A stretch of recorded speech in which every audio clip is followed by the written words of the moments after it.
Hello. Hello. नमस्कार दोस्तों, स्वागत है आप सभी लोगों का आपके अपने परिवार लर्नर गाइड में। जैसा कि आप सभी लोग जानते हैं, हम लोग भारतीय संविधान एवं राज्य व्यवस्था के अंतर्गत संपूर्ण टॉपिक को कवर कर रहे हैं, जिसके अंतर्गत अभी तक हम लोगों ने कुछ मुख्य टॉपिक जैसे संविधान सभा, प्रस्तावना, संविधान के स्रोत, भारतीय संविधान के भाग 1 जिसमें संघ और उसके राज्य क्षेत्र की बात की गई है, जिसके अंतर्गत मुख्य रूप से 4 अनुच्छेद, अनुच्छेद 1, अनुच्छेद 2, 3 और 4 आते हैं। उसके बाद हम लोगों ने अध्ययन किया भारतीय संविधान के भाग 2, जिसके तहत हमने नागरिकता का अध्ययन किया, और इसके तहत मुख्य रूप से हम लोगों ने अनुच्छेद 5 से लेकर 11 तक का अध्ययन कर लिया। उसके बाद की जो हमारी क्लास हुई वो मूल अधिकार की भाग 3 में, जिसका उल्लेख किया गया है अनुच्छेद 12 से लेकर 35 तक। मूल अधिकारों के अंतर्गत हम लोगों ने अभी तक सर्वप्रथम यह जाना मूल अधिकार क्या है, उसके संवैधानिक उपबंधों को जाना, वो कहां से लिया गया है, संविधान में उसका उल्लेख कहां किया गया है, वह कितने प्रकार का है, उन प्रकारों का अध्ययन किया। उसके बाद हम लोगों ने महत्वपूर्ण आर्टिकल जैसे आर्टिकल 12, आर्टिकल 13, जिसमें आर्टिकल 13 में मूल अधिकारों के न्यायिक पुनर्विलोकन की बात की गई है।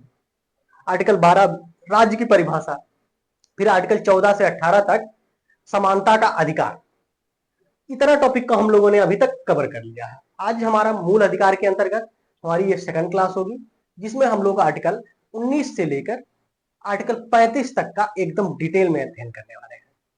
आप सभी लोगों को बता दें, इसके पूर्व की जो हमारी क्लास थी मूल अधिकार की, पहली क्लास मान सकते हैं उसको, उसमें हमने आर्टिकल 13 को बहुत ही डिटेल में अध्ययन किया। ज्यादातर बच्चों को आर्टिकल 13 का बेसिक या केवल आर्टिकल 13 का नॉर्मल एक लाइन रट्टा मार के रख देते हैं कि हाँ ये आर्टिकल 13 है, किंतु आर्टिकल 13 से आपके एग्जाम में बहुत ही इंपॉर्टेंट क्वेश्चन पूछे जाते हैं, क्योंकि आर्टिकल 13 में ही आपका शंकरी प्रसाद सज्जन सिंह का मामला है, शंकरी प्रसाद भारत सज्जन सिंह का मामला उसके बाद हो जाएगा। 24वां संविधान संशोधन आर्टिकल 13 से संबंधित है। आर्टिकल 13 से ही संबंधित है 368 के 4 और 5 खंड जोड़े गए थे जो 42वां संविधान संशोधन के तहत। केशवानंद भारती वाद भी आर्टिकल 13 से संबंधित है। उसके बाद मिनर्वा मिल्स का मामला भी आपका आर्टिकल 13 से संबंधित है, जो आपके एग्जाम में बार बार पूछा जाता है, किंतु आप ध्यान नहीं देते, कहीं और पढ़ते हैं और आपको क्लियरिफिकेशन नहीं हो पाता। तो आज हम लोग अध्ययन करने वाले हैं आर्टिकल 19। जैसा कि आप सभी लोग जानते हैं, हम लोग मूल अधिकारों के प्रकार के अंतर्गत अभी तक हम लोगों ने पहले प्रकार समानता का अधिकार जिसमें बात की गई। पहला क्या था हमारा? समानता का अधिकार।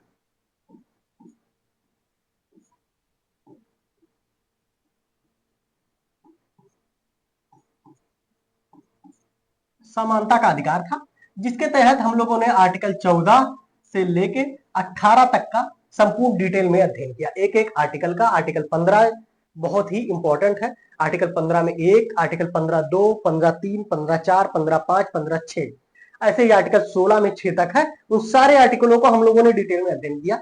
अब हम लोग आर्टिकल 19 पढ़ेंगे। भारतीय संविधान में मूल अधिकारों के सेकंड प्रकार के अंतर्गत अगर बात करें तो स्वतंत्रता का अधिकार बात की गई। टोटल कितने प्रकार है? तो टोटल वर्तमान में 6 प्रकार है, पहले 7 प्रकार था।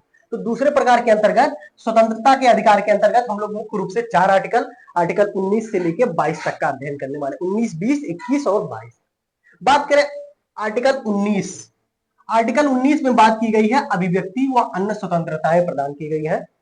ठीक है, भारतीय नागरिकों को अभिव्यक्ति व अन्य स्वतंत्रताएं प्रदान की गई है आर्टिकल 19 में। पहला तो आप ये ध्यान रखेंगे, आप लोगों को कंफ्यूजन क्या होती है। आर्टिकल 19 जो है वो फर्स्ट के का, आर्टिकल 19 के फर्स्ट में टोटल कितने प्रकार की? तो टोटल 6 प्रकार की, ठीक है, स्वतंत्रताएं वर्तमान में प्रदान की गई है। टोटल कितने प्रकार की? तो टोटल 6 प्रकार की स्वतंत्रताएं प्रदान की गई हैं। ये टोटल 7 प्रकार मैंने दिया है, क्योंकि ये आपका वर्तमान में क्या है? समाप्त हो गई है। वर्तमान की स्थिति क्या है? आर्टिकल 19 के तहत पहला क्वेश्चन आपका बनता है, आर्टिकल 19 के तहत टोटल कितने प्रकार की स्वतंत्रताएं प्रदान की गई है? तो 6 प्रकार की। वर्तमान की स्थिति पहले क्या था? तो पहले 7 था। अगर पूछे मूल संविधान में कितना, तो मूल संविधान में 7 प्रकार के, वर्तमान में केवल 6 प्रकार की स्वतंत्रताएं प्रदान की गई। और ये कहा? तो आर्टिकल 19 के फर्स्ट में, 19 के फर्स्ट पहले, 19 पहले और 19 पहले का पहले का खा, पहले का गा, ये नहीं होता। जैसे पहले का देखिए, 19 पहले का खा हो गया, पहले का हो गया, पहले का गा हो गया। आप लोग क्या करते हैं? ऐसे कर देते हैं। आपको विकल्प बताने के लिए देता है 19 फर्स्ट, 19 सेकंड, फिर आपका 19 थर्ड आ जाता है। तो ध्यान रखिए 19 ये आपका सेकंड और थर्ड नहीं है। 19 पहले के अंतर्गत आपको 6 प्रकार की स्वतंत्रताएं प्रदान की गई है। 19 पहले का का, फिर आपका 19 पहले का खा आएगा, 19 2, 19 3, 19 4, 19 5, 19 6 में क्या है, ये अलग प्रावधान किया गया है। ये मूल अधिकारों पे जो इन सब पे प्रतिबंध लगे हैं या किन किन विचारों को ध्यान में रख के ये अधिकार प्रदान किए गए हैं, उनकी बात की गई है। लेकिन मुख्य रूप से जो आपको स्वतंत्रताएं प्रदान की गई है वो 19 फर्स्ट का यानी कि ए में की गई है, भाषण एवं अभिव्यक्ति की स्वतंत्रता, यानी कि आप भाषण दे सकते हैं और आपके बोलने की स्वतंत्रता जो है किसमें, तो 19 फर्स्ट का में।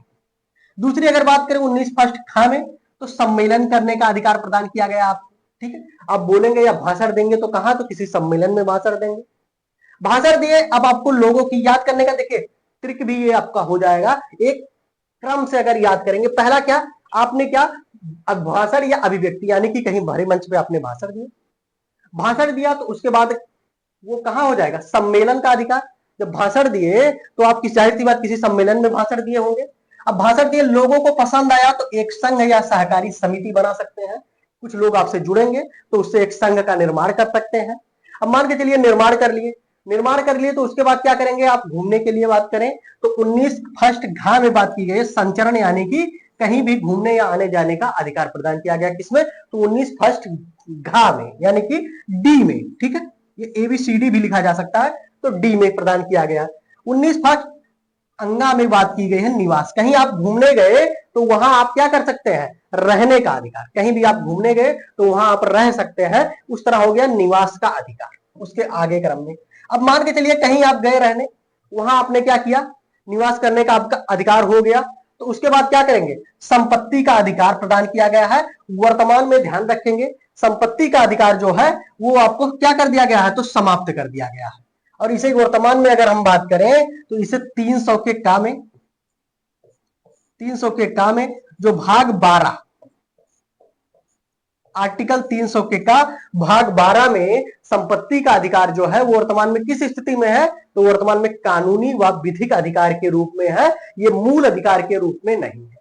उसके बाद अगर बात करें तो वृत्ति या आजीविका या कोई व्यवसाय या व्यापार करने का अधिकार प्रदान किया गया, किसमें, तो आपको छा में प्रदान किया गया। अब ध्यान रखेंगे संपत्ति का अधिकार किसमें था, जिसे हटा के या समाप्त करके मूल अधिकार से कानूनी अधिकार कर दिया गया। तो याद करने का ट्रिक ध्यान रखेंगे, यफ है। ठीक है, ये चा जो आता है वो यफ में आता है, 19 फर्स्ट यफ, और एफ माने होता है फेल हो गया यानी कि समाप्त हो गया, आपको याद हो सकता है। ठीक है, पहला आप याद रखेंगे क्या करना है, भाषण या अभिव्यक्ति। अब आपने भाषण दिया तो किसी सम्मेलन इकट्ठा करेंगे तब भाषण देंगे, तो बी में आपका सम्मेलन हो जाएगा। फिर सी में आए सम्मेलन इकट्ठा हुआ, लोगों को आपकी विचारधारा पसंद आई तो वो एक संघ बनेगा, तो सी में आपका संघ हो जाएगा। अब संघ बन गया तो कहीं आप घूमने जाएंगे, कहीं और भाषण देने जाएंगे, तो आपका क्या हो जाएगा, तो डी में आपका क्या हो जाएगा, संचरण हो जाएगा। डी में कहीं और घूमने गए, कहीं और घूमने गए, अब वहां पे क्या हुआ, वहां पे कोई चीज जगह पसंद आई तो वहां आप रुके यानी कि निवास करे, तो वो आपका क्या हो जाएगा, ई हो जाएगा। ई से आपने क्या किया, निवास किया। अब आपने कहीं पे निवास किया तो वहां पे क्या करेंगे, कोई आजीविका का साधन ढूंढेंगे यानी कि वृत्ति या व्यवसाय। ठीक है, तो ये आपका क्या हो जाएगा, तो जी आपका हो जाएगा। और एफ जो है वर्तमान में संपत्ति का जो अधिकार है वो समाप्त हो गया है, और इसे कहां जोड़ा गया है, तो आपका 300 के का में विधिक अधिकार या इसे कानूनी अधिकार के रूप में वर्तमान में यह स्थित है, संपत्ति का अधिकार मूल अधिकार ना। ठीक है, तो आपने देखा 19 फर्स्ट के अंतर्गत टोटल 6 प्रकार के मूल अधिकारों की बात की गई है, किंतु 19 सेकंड में क्या किया गया है, इन मूल अधिकारों पे युक्ति युक्ति प्रतिबंध की बात की गई है। जैसे आपको मान के चलिए कि आपको संचरण का अधिकार दिया गया है, अब इस पे कौन सा युक्ति युक्ति प्रतिबंध लग सकता है, तो युक्ति युक्ति प्रतिबंध ये लग सकता है कि आप संचरण कर सकते हैं किंतु कुछ जगहों पे संचरण नहीं कर सकते। ठीक है, वहां पे आपको रोका जा सकते हैं, कोई प्रतिबंधित क्षेत्र जैसे आर्मी एरिया हो गया, वहां पे कोई जनजातीय क्षेत्र हो गया। ठीक है, जो जनजाति आप एक दूसरे से यानी कि मानो शहरी मानव से कटा हुआ कोई जनजाति क्षेत्र है तो वहां आप संचरण नहीं कर सकते, रोक लग सकती है। ऐसे ही निवास करने का अधिकार, सब जगह निवास करने, उस पर भी आपका युक्ति युक्ति प्रतिबंध लग सकता है। आजीविका और व्यवसाय या व्यापार करने का अधिकार, अब कह दीजिए आप कि हमको गांजा की खेती करनी है तो आपको करने दिया जाएगा, तो इसलिए नहीं करने दिया जाएगा क्योंकि इस पे भी युक्ति युक्ति प्रतिबंध लग सकता है जिससे सदाचार या व्यवस्था प्रभावित ना हो। दूसरा सम्मेलन करने का, सम्मेलन भी आपको करने का अधिकार प्रदान किया गया है, किंतु ऐसा सम्मेलन नहीं हो जिससे लोक व्यवस्था प्रभावित हो कि आप सड़क पे सम्मेलन कर रहे हैं और गाड़ियों को नहीं आने जाने दे रहे हैं, तो उस तरह का सम्मेलन नहीं हो सकता, उसी पे युक्ति प्रतिबंध लगता है। ऐसे भाषण या अभिव्यक्ति, अब भाषण आप दे रहे हैं पर किसी को भाषण के तहत किसी को इतना बुरा नहीं बोल सकते कि सामने वाले को बुरा लगे, ठीक, या किसी को कुछ भी नहीं बोल सकते जिससे भारत की व्यवस्था बदले, प्रशासनिक व्यवस्था बदले, तो उस पर भी युक्ति प्रतिबंध। तो टोटल अगर बात करें तो 19 फर्स्ट के अंतर्गत टोटल 6 प्रकार के प्रतिबंध लगाए हैं। जैसे 19 फर्स्ट का हो गया तो इस पे प्रतिबंध लगाया गया कौन सा, तो 19 के सेकंड में इसके युक्ति प्रतिबंध लगाया गया है। ऐसे 19 थर्ड में इस पे युक्ति प्रतिबंध लगाया गया है। 19 फोर्थ में इस पे युक्ति प्रतिबंध लगाया गया है। 19 के फर्स्ट 5 में इस पे युक्ति प्रतिबंध लगाया गया। ठीक है, आपसे क्वेश्चन यहीं से पूछा जाता है प्रतिबंध का कि युक्ति प्रतिबंध का क्या अर्थ था, आपको थोड़ा सा आइडिया लग गया होगा। ठीक है, अब हम नेक्स्ट देखेंगे कुछ अनुच्छेद हमारा हो जाएगा 20। अनुच्छेद 20 में बात की गई है अपराधों के लिए दोष सिद्धि के संबंध में संरक्षण। अगर किसी को आर्टिकल 20 नहीं याद आ रहा है तो दोष सिद्धि शब्द को दो और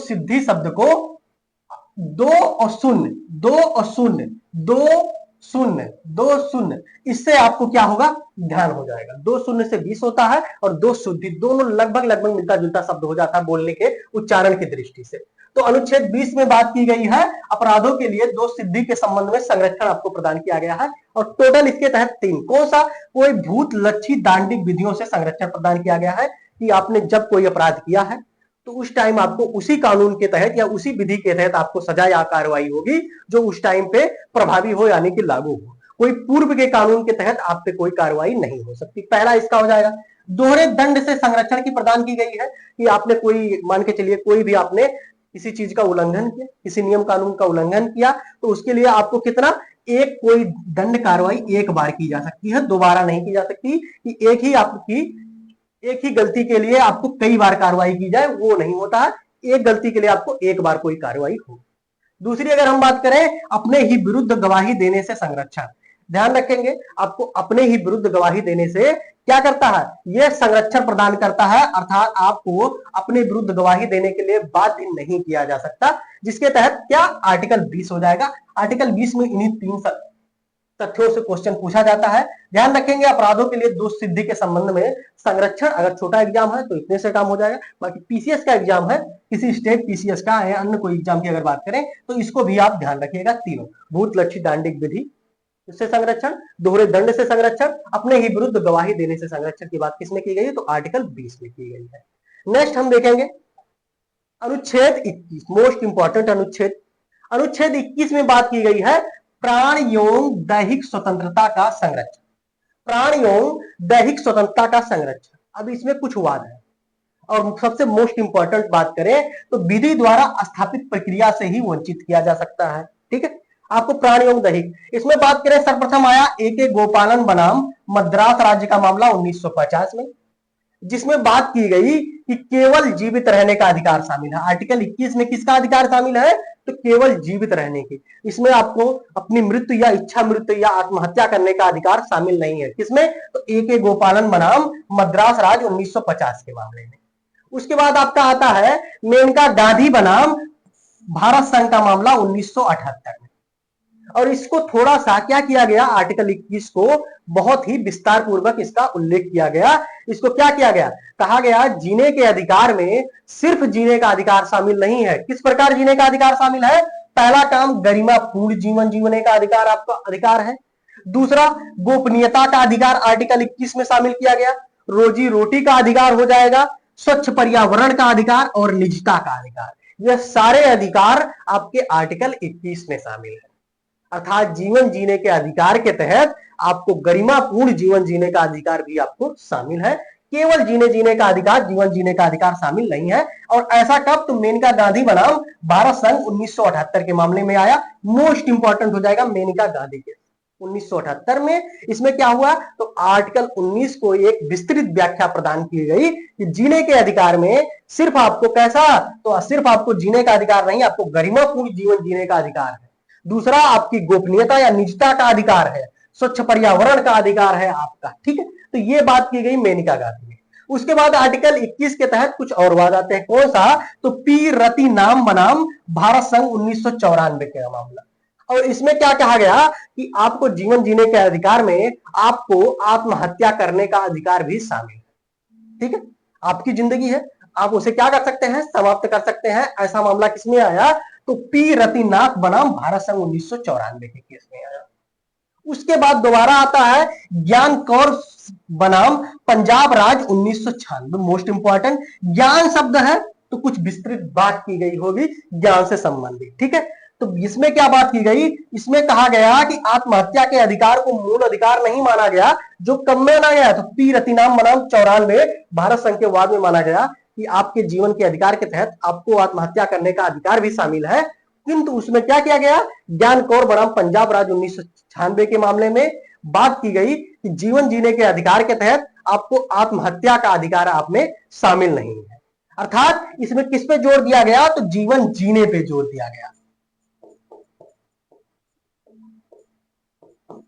जीवन जीने पर जोर दिया गया, किसमें, तो ज्ञान कौर बनाम पंजाब राज 1996, ठीक है। ये हो गया आपका। ध्यान रखेंगे आर्टिकल 21 के तहत आपका क्वेश्चन क्या पूछता है। ऐसे देखिए बहुत सारे एग्जाम में तो आपको सीधे पूछ लेगा प्राण एवं दैहिक स्वतंत्रता के अधिकार, आर्टिकल 21 सीधा आपने कर दिया। लेकिन कहीं कहीं आपसे पूछता है निजता का अधिकार किसमें शामिल है, ठीक है। अगर आपने सीधा ये एक लाइन पढ़ा है तो आपका ये क्वेश्चन नहीं बनेगा। निजता का अधिकार किसमें शामिल है, तो आपका हो जाएगा आर्टिकल 21। गोपनीयता का अधिकार किसमें शामिल है, ये भी पूछा गया है, तो आर्टिकल 21। स्वच्छ पर्यावरण पूछ लिया था, ठीक है। और ज्यादातर लोग गलती कर दिए थे, स्वच्छ पर्यावरण का अधिकार किसमें शामिल है, तो आपका आर्टिकल 21। और हाल ही में एक और जोड़ा गया, अपने पसंद का जीवन साथी चुनने का अधिकार।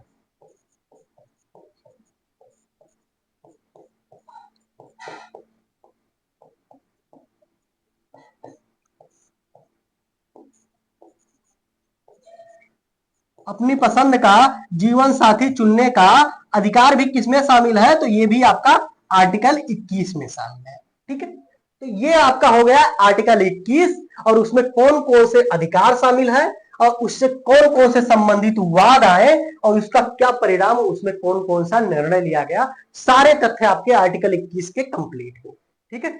अब हम नेक्स्ट चलेंगे, हमारा हो जाएगा आर्टिकल 21 का। 21 का अगर बात करें तो यह 46वां संविधान संशोधन 2002 में जोड़ा गया। ये प्रारंभ में नहीं था, कब जोड़ा गया, 2002 में। और 21 का में बात की गई शिक्षा के अधिकार, और शिक्षा के अधिकार की जो बात की है वो कौन कौन से, तो 6 वर्ष से लेकर 14 वर्ष तक के बच्चों के शिक्षा का अधिकार शामिल किया गया। 6 वर्ष से लेकर 14 वर्ष तक के बच्चों को शिक्षा का अधिकार शामिल किया गया आर्टिकल 21 का। 21 में क्या था, तो जीवन यानी कि प्राण एवं दैहिक स्वतंत्रता की बात की गई, या जीवन जीने का या जीवन का अधिकार किसमें शामिल है, जीने का अधिकार, तो आर्टिकल 21 हो जाएगा। और ये कब जोड़ा गया, ध्यान रखेंगे शिक्षा का अधिकार जो है वो 46वां संविधान संशोधन 2002 में जोड़ा गया है। क्वेश्चन आपके एग्जाम में पूछा हुआ है। नेक्स्ट हम देखेंगे अनुच्छेद 22। अनुच्छेद 22 में बात की गई है कुछ दशाओं में गिरफ्तारी और निरोध से संरक्षण, ठीक है। पहला काम ध्यान रखें, अगर आप गिरफ्तार होते हैं तो कौन कौन से, तो पहला का आपको गिरफ्तार क्यों किया गया, ये कारण जानना आपका अधिकार है। दूसरी, आपको मान के चलिए आपको गिरफ्तार कर लिया गया है तो आपको अपनी रुचि यानी कि अपनी पसंद के वकील से परामर्श लेना भी आपका अधिकार है, आप परामर्श ले सकते हैं, इसके लिए आपको रोका नहीं जा सकता। और तीसरा अगर बात करें तो आपको क्या 24 घंटे के अंदर मजिस्ट्रेट के सामने इसमें क्या करना होगा, प्रस्तुत करना होगा जो आपको गिरफ्तार किया है 24 घंटे के अंदर, और किसके सामने, तो मजिस्ट्रेट के सामने आपको प्रस्तुत करना होगा। अब ध्यान रखेंगे इसमें अगर बात करें अवकाश यानी कि छुट्टी और यात्रा में लगा समय शामिल नहीं है, यह भी आपसे पूछा हुआ है, ठीक है। अवकाश और यात्रा में लगे समय इसमें शामिल नहीं है, किसमें, इन 24 घंटों में। तो ये आपका हो गया कौन सा, अनुच्छेद 22, कुछ दशाओं में गिरफ्तारी और निरोध से संरक्षण। नेक्स्ट हम देखेंगे, आपका ध्यान रखेंगे स्वतंत्रता के अधिकार के अंतर्गत हम लोगों ने अभी तक दो अधिकारों की सेकंड प्रकार पहली थी आपकी समानता का अधिकार, आर्टिकल 14 से 18 तक। उसके बाद हमने दूसरे प्रकार के अधिकार के अंतर्गत स्वतंत्रता के अधिकार के अंतर्गत हम लोगों ने मुख्य रूप से 4 अनुच्छेद, अनुच्छेद 19, 20 और 21, 22 देखा। ठीक है, 22 कंप्लीट किया। ये दूसरा प्रकार है स्वतंत्रता का जो है, उसे हम लोगों ने कंप्लीट कर लिया। अब हम बात करेंगे स्वतंत्रता के अंदर तीसरे प्रकार शोषण के विरुद्ध अधिकार, और इसमें जिसके तहत मुख्य रूप से हम लोग 2 आर्टिकल, 2 अनुच्छेद, अनुच्छेद 23 और 24 का अध्ययन करने वाले हैं। बात करें अनुच्छेद 23 में, तो अनुच्छेद 23 में बात की गई है कि मानव के दुर्व्यापार, बेगार और बलात् श्रम का प्रतिषेध किया गया। अनुच्छेद के 23 के अंतर्गत 2 आर्टिकल हैं, कौन कौन से? तो अनुच्छेद 23(1) में मानव के दुर्व्यापार अर्थात व्यापार खरीद बिक्री पे रोक लगाया गया है। बेगार अर्थात बेगार की स्थिति वो होती है जब आपसे कोई कार्य करवाया जाए और उसके आपके बदले में मजदूरी आपको ना दिया जाए, तो उसको बेगार कहते हैं। तो बेगार का प्रतिरोध करती है। उसके बाद बलात् श्रम क्या होता है? तो जबरदस्ती आपसे कोई कार्य करवाया जाए, आप उस कार्य के इच्छुक ना हो और किंतु आपसे जबरदस्ती वो कार्य करवाया जाए, तो उसको कहते हैं बलात् श्रम। तो इन चीजों का प्रतिशोध किया गया है, प्रतिषेध किसमें? तो अनुच्छेद 23 के फर्स्ट।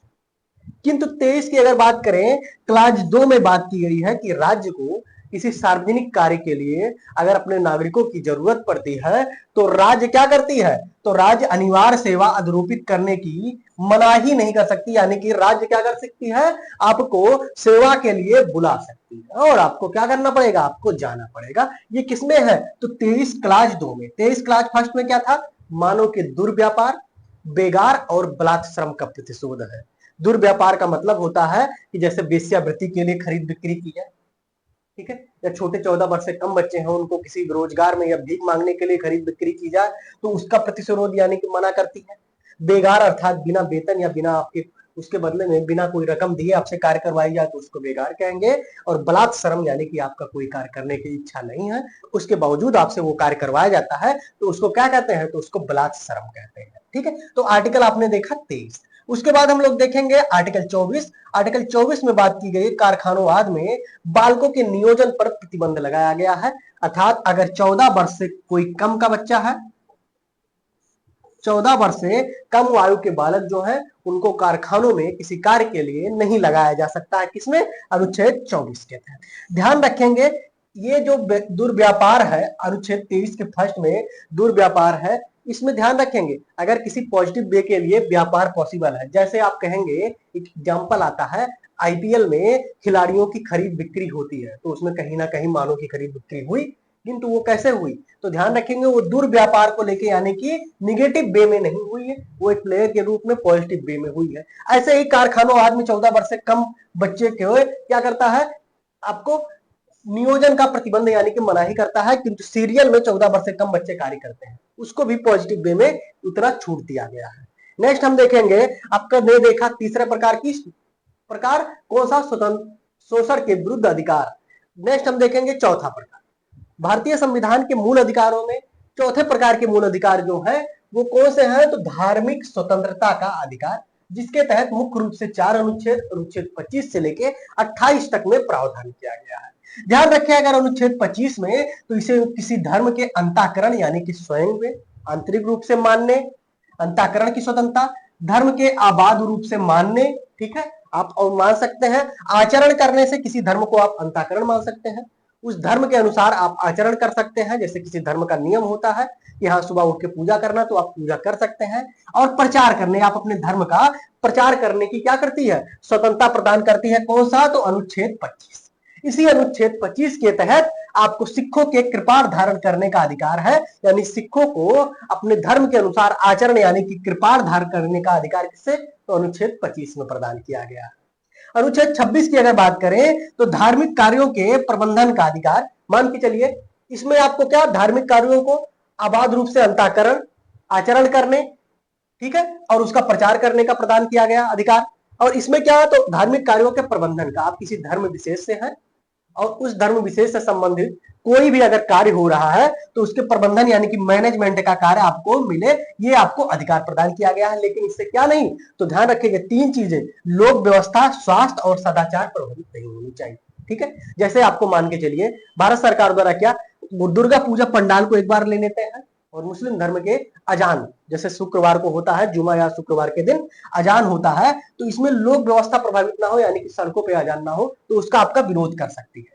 जैसे दुर्गा पूजा पंडाल बीच बाजार में लगा दिया जाए तो उसका भी राज्य विरोध कर सकती है, क्योंकि धार्मिक कार्यों के प्रबंधन का अधिकार है, किंतु उससे लोक व्यवस्था प्रभावित नहीं होती है, स्वास्थ्य प्रभावित नहीं होता है। आप कहें पूजा के नाम पे बड़े बड़े माइक लगा दें और बगल के लोग रह ना सके, तो उससे क्या होगा, उससे उनका स्वास्थ्य प्रभावित होगा, तो आपको रोक लगाया जा सकता है।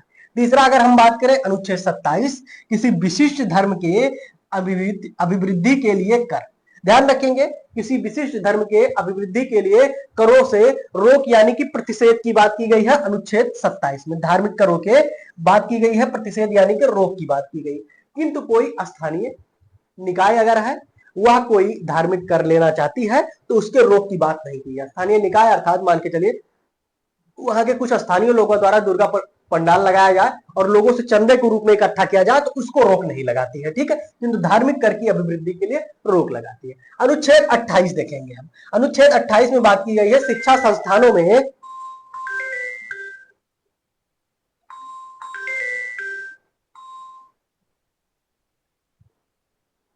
अनुच्छेद 28 में बात की गई है शिक्षण संस्थानों में धार्मिक शिक्षा व धार्मिक उपासना में उपस्थिति होने की स्वतंत्रता। ध्यान रखेंगे, शिक्षा संस्थानों में किसी अन्य धर्म से कोई स्टूडेंट या बच्चा आता है, तो उसको धार्मिक उपासना में उपस्थिति होने से स्वतंत्रता, यानी कि वो उसमें शामिल हो सकता है या नहीं शामिल हो सकता है, उसे स्वतंत्रता प्रदान की गई है। ध्यान रखेंगे, शिक्षा संस्थान मुख्य रूप से अगर हम बात करें तो 3 प्रकार के हैं। यदि कोई राज्य निधि से पोषित शिक्षा संस्थान है, तो उसमें कोई भी प्रकार की धार्मिक शिक्षा नहीं प्रदान किया जाएगा। राज्य द्वारा प्रशासित और किसी विन्यास द्वारा अगर वो गठित है, तो उसमें धार्मिक शिक्षा प्रदान की जा सकती है और शिक्षा के लिए बाध्य भी किया जा सकता है। और राज्य द्वारा मान्यता प्राप्त या राज्य निधि द्वारा सहायता प्राप्त अगर कोई शिक्षण संस्थान है, तो उसमें क्या, उसमें उस स्टूडेंट या उसके माँ बाप से पूछ के या उस स्टूडेंट के डिमांड में बात हो सकती है कि उसमें कोई शिक्षा प्रदान की जा सकती है या नहीं, अर्थात बाध्य नहीं किया जा सकता। उसे मानना होगा तो मानेगा, नहीं मानना होगा तो नहीं मानेगा। किंतु राज्य द्वारा निधि से अगर कोई पोषित है, तो उसमें कोई धार्मिक शिक्षा का प्रावधान नहीं किया गया है, कोई धार्मिक शिक्षा नहीं दी जाएगी। तो ये था हमारा मूल अधिकार के अंतर्गत कौन सा प्रकार, चौथे प्रकार, जिसमें धार्मिक स्वतंत्रता का प्रावधान किया गया। मुख्य रूप से 4 अनुच्छेद है, अनुच्छेद 25, 26, 27 और 28। इससे संबंधित एक मामला आता है स्टैनिस्लास। कौन सा मामला आ जाता है, तो आपका फादर स्टैनिस्लास बनाम मध्य प्रदेश। ध्यान रखेंगे, फादर स्टैनिस्लास बनाम मध्य प्रदेश। और ये कब आता है, तो ये आपका आ जाता है 1977 में।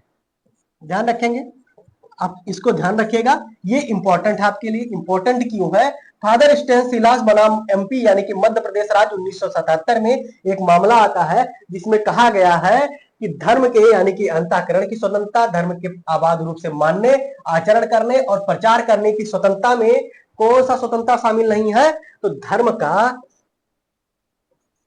परिवर्तन का।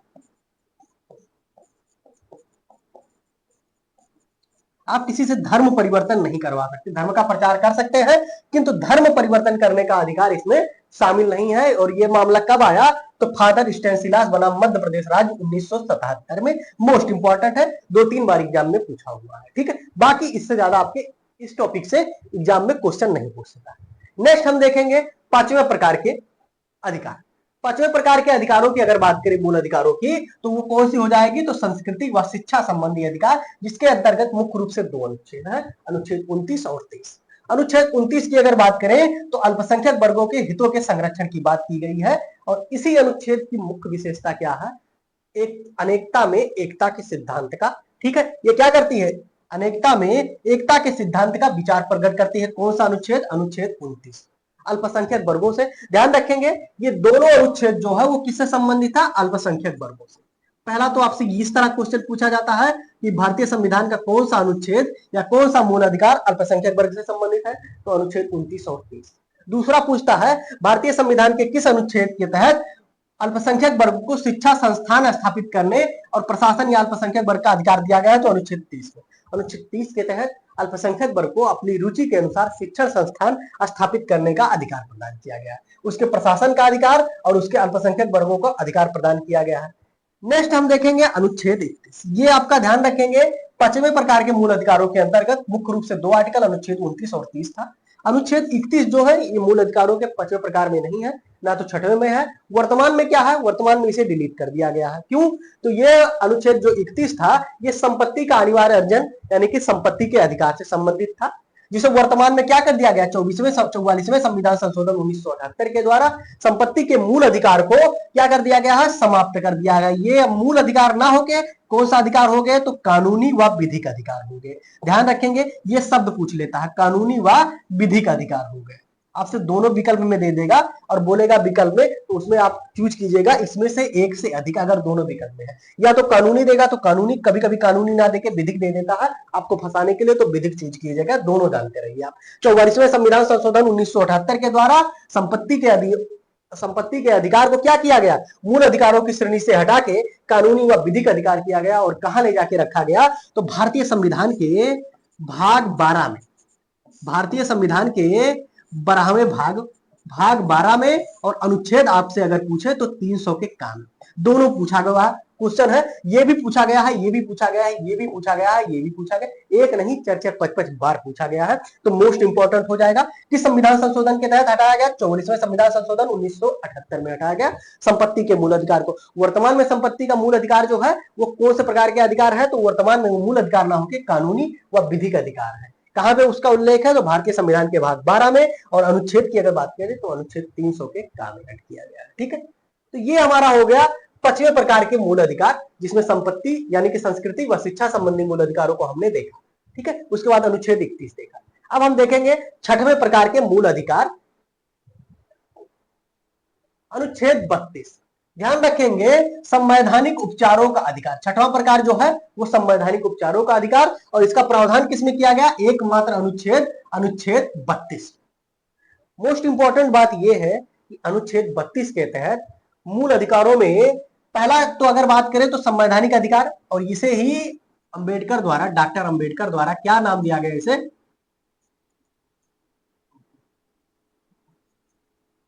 भारतीय संविधान की आत्मा कहा। इसको तो अनुच्छेद 32 को पहला तो आप ये ध्यान रखिएगा, भारतीय संविधान की आत्मा डॉक्टर अंबेडकर द्वारा कहा गया अनुच्छेद 32 को। मोस्ट इंपॉर्टेंट बात यह है कि आपसे कभी कभी एग्जाम में पूछा हुआ क्वेश्चन है, भारतीय संविधान के किस अनुच्छेद के तहत सुप्रीम कोर्ट को रिट यानी कि रिट से संबंधित बात की गई है, तो अनुच्छेद 32(2). अगर 32(2) नहीं दिया हुआ है तो आप 32 चूज किए बिंदास, वो सही है। किंतु कभी कभी पीसीएस के एग्जाम में एक बार पूछा गया ये कि अनुच्छेद 32(1) और 32(2) दोनों विकल्प दिया गया, और बात की गई है कि रिटों की चर्चा कहां की गई है, तो अनुच्छेद 32(2) में की गई है रिटों की। इसके तहत अगर बात करें तो सुप्रीम कोर्ट यानी कि संवैधानिक उपचारों के अधिकार के तहत सुप्रीम कोर्ट क्या करती है, सुप्रीम कोर्ट के पास भारतीय संविधान निर्माताओं द्वारा सुप्रीम कोर्ट को 5 प्रकार की रिटें जारी करने की शक्ति प्रदान की गई है। कौन कौन सी, तो पहला आपका हो जाएगा बंदी प्रत्यक्षीकरण यानी कि हाइबियस कॉर्पस हो जाएगा। दूसरा आपका हो जाएगा परमादेश यानी कि मैंडमस हो जाएगा। प्रतिषेध हो जाएगा यानी कि प्रोहिबिजन हो जाएगा। उसके बाद उत्प्रेषण हो जाएगा यानी कि सर्टियरी हो जाएगा, और अधिकार परीक्षा यानी कि क्यू वारंटो हो जाएगा। 5 प्रकार की रिटें सुप्रीम कोर्ट जारी कर सकती है। कैसे, अगर आपके मूल अधिकारों का हनन हो तो आप मूल अधिकारों के हनन के विरुद्ध किसी राज्य यानी कि जो मूल अधिकारों के आपका हनन करता है उसके विरुद्ध डायरेक्ट आप सुप्रीम कोर्ट जा सकते हैं। और सुप्रीम कोर्ट के पास क्या पावर है, सुप्रीम कोर्ट को भारतीय संविधान के अनुच्छेद 32 के तहत क्या किया गया, तो अनुच्छेद 32(2) के तहत 5 प्रकार की रिटें जारी करने। पहला तो आपसे पूछता है 5 प्रकार की रिटें, कितने प्रकार की, तो 5 प्रकार की रिटें जारी करने की शक्ति प्रदान की गई है। इन रिटों का नाम याद कर लीजिएगा। ठीक है, बंदी प्रत्यक्षीकरण, परमादेश, प्रतिषेध, उत्प्रेषण और अधिकार। बहुत सारे बच्चों को ध्यान रखेंगे विकल्प दे देता है क्वेश्चन पूछ के कि भारतीय संविधान के अनुच्छेद 32(2) में या 32 में इनमें से कौन से प्रकार की रिट की बात नहीं की गई, और ये सारे आपको विकल्प में दे देगा, इसी में से एक आध कोई हटा के दूसरा नाम दे देगा। तो आपको ये याद करना बहुत जरूरी है। ठीक है, ये बात करें बंदी प्रत्यक्षीकरण, प्रतिषेध, परमादेश, उत्प्रेषण और अधिकार। याद करने का अगर हम आपको ट्रिक बता दें तो सिर्फ आप रिटो में सिर्फ पा शब्द याद कीजिएगा, पा, और पांचों रिटो में आपको पा शब्द मिलेगा। कौन सा? तो पहला आपका हो जाएगा बंदी प्रत्यक्षीकरण में पा मिल गया, परमादेश में पा मिल गया, प्रतिषेध में पा मिल गया, उत्प्रेषण में पा मिल गया, और परीक्षा में पा मिल गया। पांचों में एक कॉमन शब्द मिलता है पा। अगर आप ये पढ़ेंगे और पा शब्द याद रहेगा, केवल पा, तो प्रत्यक्षीकरण हो जाएगा, पा से परमादेश हो जाएगा, पा से प्रतिषेध हो जाएगा, प्रेषण यानी कि उत्प्रेषण हो जाएगा, परीक्षा यानी कि अधिकार परीक्षा हो जाएगा। याद करने में थोड़ी सी तो आपको आसानी हो जाएगी। दूसरी बात ये याद रखेंगे, इसकी इंग्लिश याद रखिएगा। कभी कभी ये हिंदी में ना देखे, आपको मैंडमस देगा तो उसका मतलब परमादेश होता है, हैबियस कार्पस का मतलब बंदी प्रत्यक्षीकरण होता है, प्रतिषेध की अगर बात करें तो प्रोविजन होता है, उत्प्रेषण का सर्टियरी हो जाएगा, अधिकार परीक्षा का क्यूआरंटो हो जाएगा। ठीक है, तो ये हो गया अनुच्छेद 32। उसके बाद हम लोग अनुच्छेद 33, 34 और 35 का थोड़ा सा डिटेल में अध्ययन करेंगे। अनुच्छेद 33 कोई नहीं बताता आपको, तो ध्यान रखिएगा, संसद को वह शक्ति प्रदान करती है कि सशस्त्र बलों, खुफिया एजेंसियों व अन्य के मूल अधिकारों पर युक्ति प्रतिबंध लगा रहे। ध्यान रखेंगे, मूल अधिकारों के तहत सभी लोगों को मूल अधिकार प्रदान किए गए, किंतु कुछ लोगों के मूल अधिकारों को संसद क्या कर सकती है? कम कर सकती है। जैसे अगर मान के चलिए कोई क्या है? सशस्त्र बल, ठीक है, उसके बाद खुफिया एजेंसियों में शामिल कोई व्यक्ति है, वह अन्य कोई व्यक्ति जिसके मूल अधिकार को अगर प्रदान किया जाए, ठीक है, तो क्या होगा? सुरक्षा को या अन्य प्रकार की समस्याएं उत्पन्न हो तो उनके मूल अधिकारों पे प्रतिबंध लगाया जा सकता है। जैसे बात करें इंडियन आर्मी को बहुत सारी चीजें जैसे फेसबुक, इंस्टा, ये सारी सब चलाने का, ठीक है, छूट नहीं प्रदान किया गया। और क्यों? क्योंकि उनके मूल अधिकारों का कहीं ना कहीं हनन हुआ, लेकिन सुरक्षा की दृष्टि से प्रतिबंध लगाया गया है, तो संसद को वह शक्ति प्रदान की गई है। किसके तहत? तो अनुच्छेद 35 के तहत। अब हम देखेंगे अनुच्छेद 33। मान के चलिए किसी क्षेत्र में मार्शल लॉ लागू है, तो वहां के मूल अधिकारों पर युक्ति प्रतिबंध लगाया जा सकता है। किसी क्षेत्र में मार्शल लॉ लागू है तो वहां के नागरिकों को कुछ अधिकारों पे युक्ति प्रतिबंध लगाया जा सकता है। और नेक्स्ट और अंतिम हो जाएगा हमारा अनुच्छेद 35। अनुच्छेद 35 में संसद को मूल अधिकारों को प्रभावी बनाने के लिए कानून बनाने की शक्ति प्रदान की गई। ध्यान रखेंगे, अगर कोई मूल अधिकार है जिसे प्रभावी बनाना है, जैसे आपका हो जाएगा, मान के चलिए कौन सा आपका हो जाएगा? तो अनुच्छेद 23 हो गया। अनुच्छेद 23 में बात की गई है, क्या हो जाएगा? दुर्व्यापार, बेगार और बलात् श्रम पे रोक लगाया गया है। बलात् श्रम का प्रतिशोध किया गया है। और इससे संबंधित अगर कोई कानून कैसे होगा? कोई कानून बना के, और कानून किस अनुच्छेद के तहत बनेगा? तो अनुच्छेद 35 के तहत। और इसके लिए कौन सा कानून बना? तो इसके लिए कानून बना आपका हो जाएगा बधुआ मजदूरी प्रणाली उन्मूलन 1976।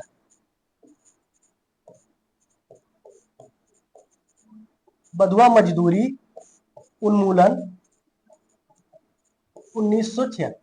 और किस आर्टिकल के तहत बनाया गया संसद द्वारा? तो अनुच्छेद 35 के तहत। यानी कि मूल अधिकारों को प्रभावी बनाने के लिए किसमें? अनुच्छेद 35 में किसको शक्ति प्रदान की गई है? तो संसद को प्रदान की गई। तो ये था हमारा मूल अधिकारों की क्लास।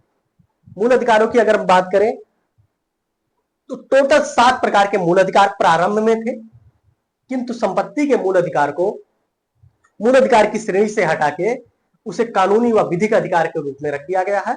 वर्तमान में मूल अधिकारों के कितने प्रकार हैं? तो टोटल 6 प्रकार हैं। उन 6 प्रकार का हम लोगों ने डिटेल में अध्ययन किया, एक एक अनुच्छेद का हम लोगों ने डिटेल में अध्ययन किया। तो आप सभी लोग बताइएगा ये क्लास कैसी लगी, ठीक है? अगर ये क्लास आप सभी लोगों को पसंद आई हो तो वीडियो को लाइक कीजिएगा, चैनल को सब्सक्राइब जरूर कीजिएगा। मिलते हैं नेक्स्ट क्लास में आपको। पहला तो हम लोग देखेंगे मूल अधिकारों से संबंधित जो most MCQ previous year question है उनको। उसके बाद हम लोग आएंगे अगले टॉपिक में, कौन? राज्य के नीति निर्देशक। उसके बाद मूल कर्तव्यों का अध्ययन करेंगे हम लोग, ठीक है? चलते हैं, सभी लोगों को धन्यवाद।